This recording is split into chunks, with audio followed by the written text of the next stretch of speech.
はい、皆さんこんにちは。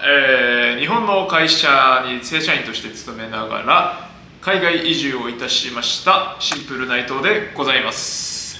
あっという間に移住してから2週間が経過いたしまして、ようやく、生活が安定してきたかなという今日この頃なんですけれども、今日はですね、僕みたいなデジタルノマドワーカーがマレーシアに移住するときに一体いくらかかるのかというところのイニシャルコストについてお話ししたいと思います。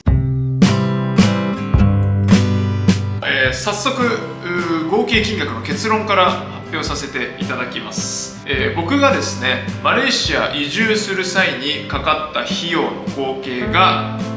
53万2000円という金額になっております。一体内訳はどういった感じになっているのかっていうのを今から説明していきたいと思います。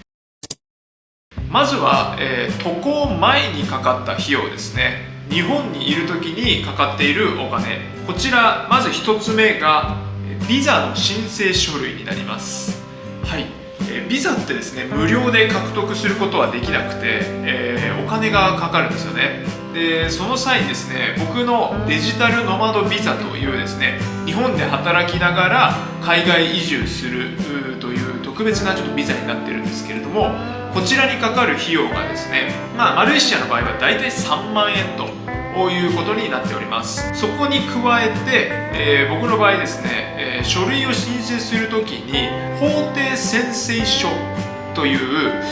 ちょっと正式名称忘れちゃったんですけど、簡単に言うとこいつ犯罪を犯してないですよというのをですね、公的機関がサインする必要があるんですね。交渉人って言うんですけど、交渉人にサインしてくださいってお願いするお金が僕の場合1万円ぐらいだったというところを合わせて合計でだいたい4万円ぐらいかかりました。なので、これは国とかあとは申請する書類の内容によってちょっと変わってくるかなと思うんですけれども、はい、続きまして、粗大ごみに関してですね、マレーシアがですね基本的に、家具家電付きの家、になっていますので、日本から家具家電を送る必要がないんです。でその代わり、日本で住んでいた時の家具家電は一回捨てなきゃいけないということで、各自治体でですね粗大ごみの200円のシールみたいなのがあるじゃないですか。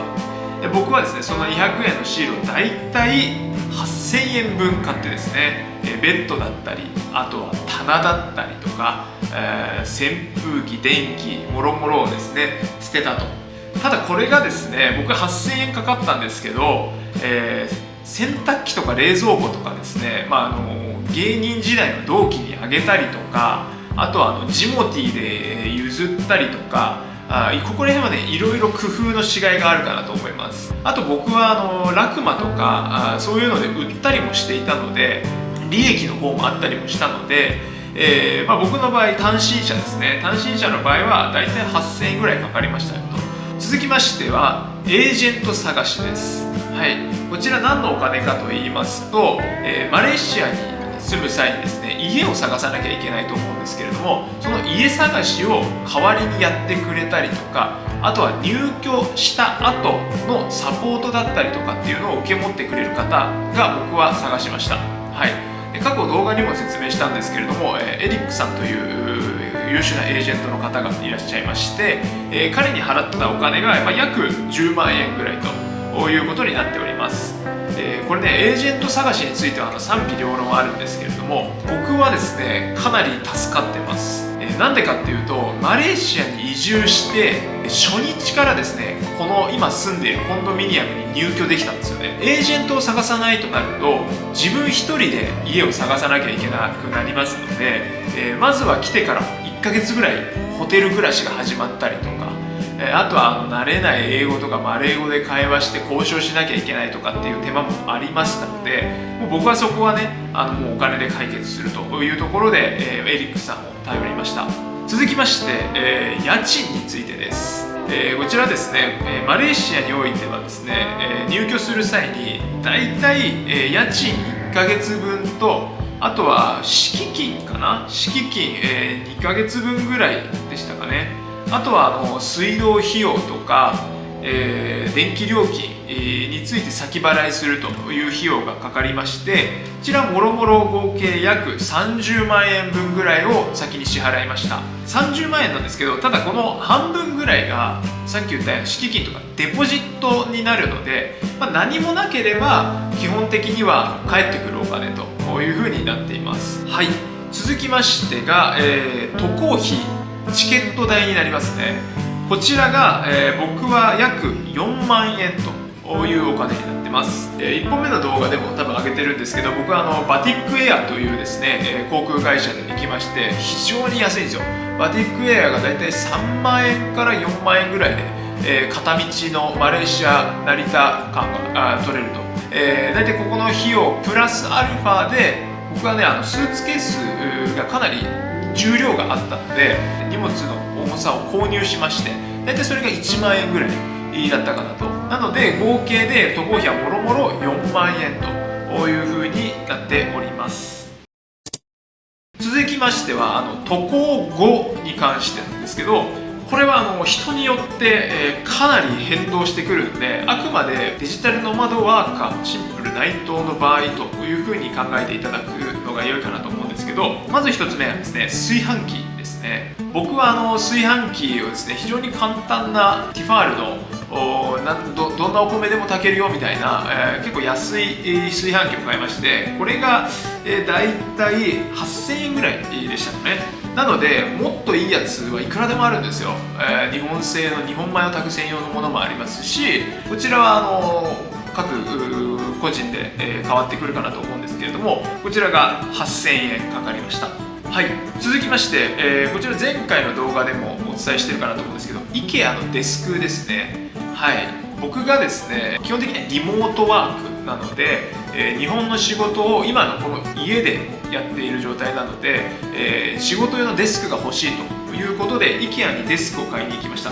こちらが合計で1万円というふうになっております。僕の場合はもう本当に簡単な天板と足4本だったので、これかなり安い机かなというふうに思います。ただもう僕みたいにね机を用意しないでもう備え付けのリビングテーブルで仕事できるっていう方はここかからないので、本当にここは人それぞれだなというふうに感じております。続きまして僕が買ったもの、これがですねロボット掃除機です。何買ってんだっていう感じだと思うんですけど、マレーシアに来て感じたのがですね、マレーシアって床が石のタイルになってるんですよ。日本みたいにフローリングとは違うんですよね。で各部屋にですね行くのに仕切りがないと、普通の掃除機よりもこれロボット掃除機でやってもらった方が俺楽だし簡単だなと、楽だし簡単って同じ意味になっちゃう、楽だし早いなと思いましたので、アイライフっていうメーカーのですね、ほんと1万5000円ぐらいのロボット掃除機を購入しました。最後にですね、僕が買ったもう一つが浄水器になります。マレーシアの水道水がですね直接飲むことができないという風になってますので、基本的には一度浄水器を通さないと、飲んだり料理に使うお水にはならないということなので、こちらはですね多分各家庭購入はマストかなと。僕は本当に安い、パナソニックの浄水器で6000円のものを購入しました。ただねこれねもっといいやつを買うといくらぐらい1万8000円2万円とか結構本当ピンキリで、存在するので、ここも各家庭によって揃えるものによって金額が変わってくるかなというふうに思っております。はい、以上発表しました。合計が53万2000円という形になっております。基本的にはねこの中のほとんどが渡航前にかかるお金なんですけれども、これどうですかね。高いか安いかで言って多分感じるのは人それぞれだと思うんですけど、正直僕はね、かなり安いと感じました。もちろん一番安いのは東京に住んでた家をそのまま更新費用を払ってそのまま住み続けるっていうのが最も安いのはそれはそうなんですよ。ただ東京で引っ越すってなった場合は事務手数料、仲介手数料とか、あと礼金っていう文化が東京に日本ですね、日本にはあるので、そういったのをもろもろ含めると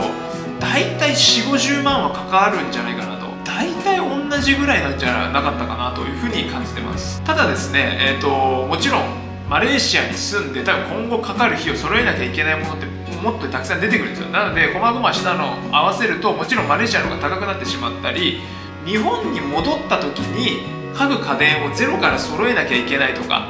そうなることが予想されるので、そうなったらもちろんね海外移住した場合は高くついてしまうっていうことはもう想定の範囲内なんですけれども、